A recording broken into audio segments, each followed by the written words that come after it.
And I'm live from Sanibel Island, Florida. Um, as you can tell, if you're following along on these videos, I am moving through space and across locations, and I want to talk about that today in today's video. My life has been fairly nomadic for the last, well, definitely for the last 3 months, but basically for the past 8 to 10 months. And so I want to talk today about the concept of home.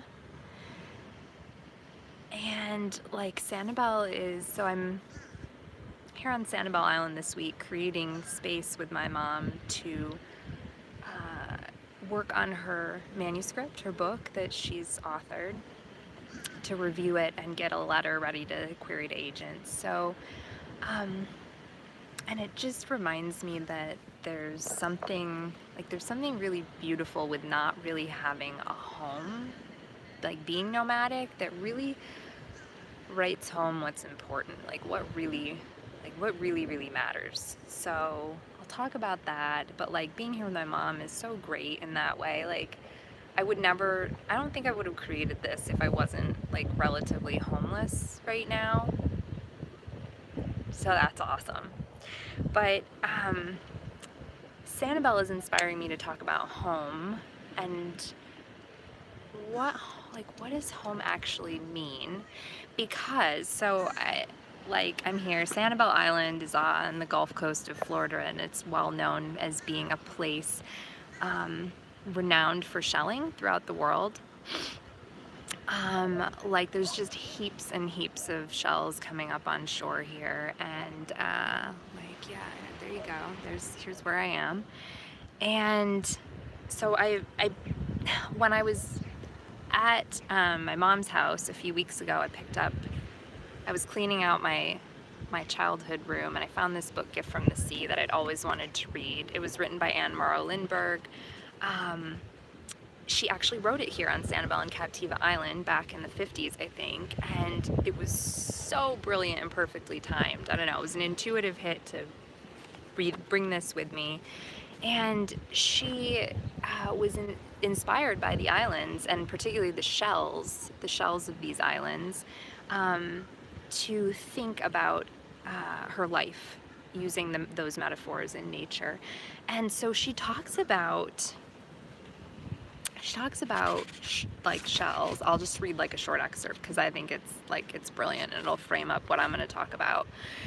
She's holding a shell in her hand. The shell in my hand is deserted. It once housed a whelk, and then temporarily, after the death of the first occupant, a little hermit crab who has run away, leaving his tracks behind him. He ran away and left me this shell. It was once a protection to him. I turned the shell in my hand, gazing into the wide open door from which he made his exit. Had it become an encumbrance? Why did he run away? Did he hope to find a better home, a better mode of living? I too have run away, I realize. And then she goes on to admire how simple and bare his shell is. She talks about living the simple life.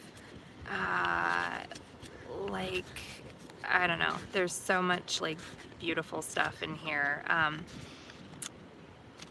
But anyhow, it got me thinking about how a lot of the transition I'm in was brought about by realizing, like looking around at my life. Last summer, I had this startling moment where I looked at my life and I felt like truly a stranger in it. I had gotten to the point where I just was very, very apathetic about everything, and which is very unlike me. And it is really scary to wake up and feel like the life you're living is foreign.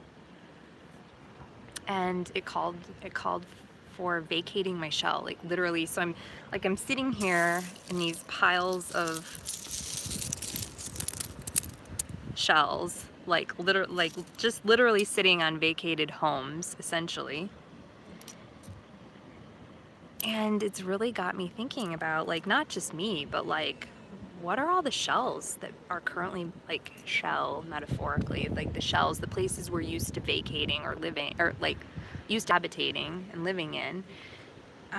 Like, around the world right now, there are like thousands, millions of people vacating shells of their own. And it might be a home, it might be a physical home, it might be a job or a relationship or an identity, or insert anything else that we might house ourselves in. And yeah, so an essential part of my own transition journey has been thinking about what home means, and like going through the process of leaving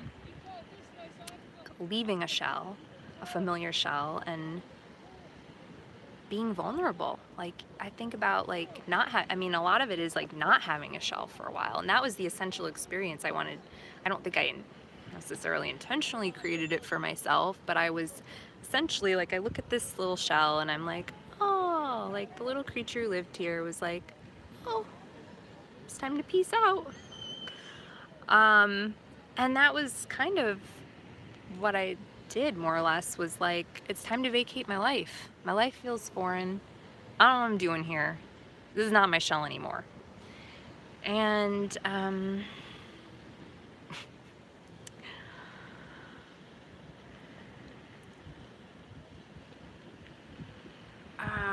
yeah, I had to find a new definition of home. Wasn't my actual home in Seattle, Washington, or my job there, or my marriage there.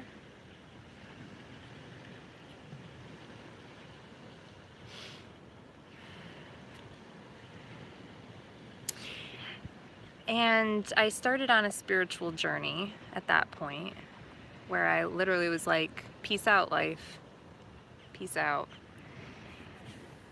And stepped into a blank space. I vacated my life. I left my shells, and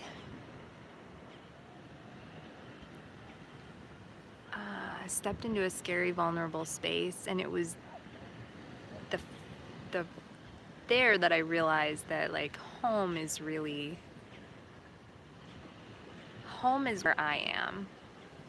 I am home in me. Home is where I am. Home is where I am with the people I love.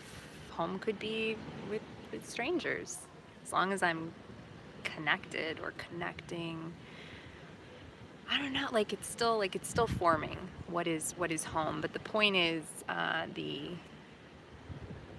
what I'd previously thought about as the place I live, the space I occupy, like, shattered, and everything, like, all possibilities became open. So, and it's freeing. Like, it's very vulnerable and scary. If you think about it, like a squishy little sea creature leaving its shell, like its hard shell, it's very vulnerable, but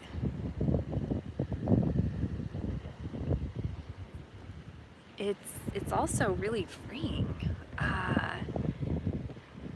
Even though, so, I mean, actually, like, the whole reason I wanted to talk about home was not just because of the inspiration of where I am in the shells and, like, reading Gift from the Sea right now, but also because I have been not living in my home in Seattle. I left my home in Seattle in February. It is now June 1st. So I've been pretty nomadic, and traveling here and there, being with loved ones, family, friends, moving around, not wanting to root down somewhere yet.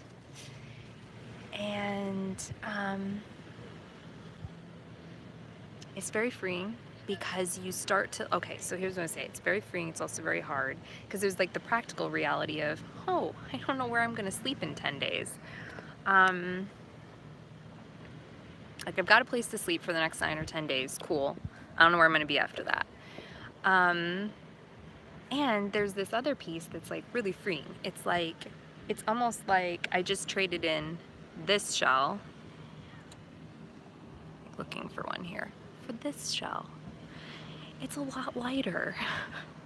So I just have a roller board suitcase and a duffel bag, and that's it. And like, it's actually really, really awesome to like not have as much stuff, and like your load's a lot, my load's a lot lighter right now in many ways. Like, yes, heavy when I'm like, I don't really know where I'm gonna be sleeping, but I'll figure it out.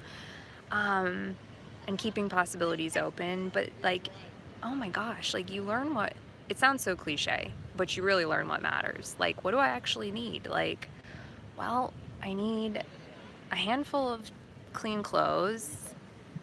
I need a phone or technology to stay connected, a credit card, coffee. Coffee is very important. I need connection. I need people in my life. I need me.